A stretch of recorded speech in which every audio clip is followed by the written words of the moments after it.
மலைக்காடுகளுக்குள் சென்று ஆடு மாடுகள் நாங்கள் மேய்வதில் உங்களுக்கு இருக்கிற பிரச்சனை என்ன, குற்றச்சாட்டு என்ன? அங்கே வளர்களை இளம் செடிகளை ஆடு மாடுகள் தின்று விடுகிறது, நாங்கள் மேய்ந்து விடுகிறோம். சரி, அதனால் அங்கே நீர் உருவாகிறது, அருவி உருவாகிறது தடைபடுகிறது, அங்கே நீரின் ஓட்டம் நீர் வரத்து தடைபடுகிறது, அதனால் ஆறு உருவாவது இடையூறாகிறது. அறிவார்ந்த மக்களிடத்திலே நாங்கள் எடுத்து வைக்கிற கேள்வி, இன்றுதான் நாங்கள் மலையடிவாரத்தில் மேய தொடங்குகிறோமா? எத்தனாயிரம் ஆண்டுகளாக அந்த காட்டுக்குள் நாங்கள் மேய்ந்து கொண்டிருந்தோம். அப்போதெல்லாம் தடைபடாத அருவி, அப்போதெல்லாம் தடைபடாத நதியின் ஓட்டம் இப்போது எப்படி தடைபடுகிறது? ஆதியில் நீங்கள் செய்த வேலையே எங்களை மேய்க்க தொடங்கியதுதான்.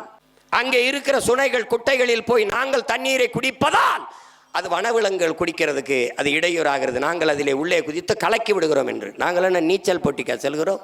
அங்கே வைத்து குதித்து குதித்து விளையாடுகிறோமா? எந்த ஒரு தர்க்கமாவது எந்த ஒரு வாதமாவது ஏற்புடையதாக இருக்கிறதா என்று பாருங்கள்.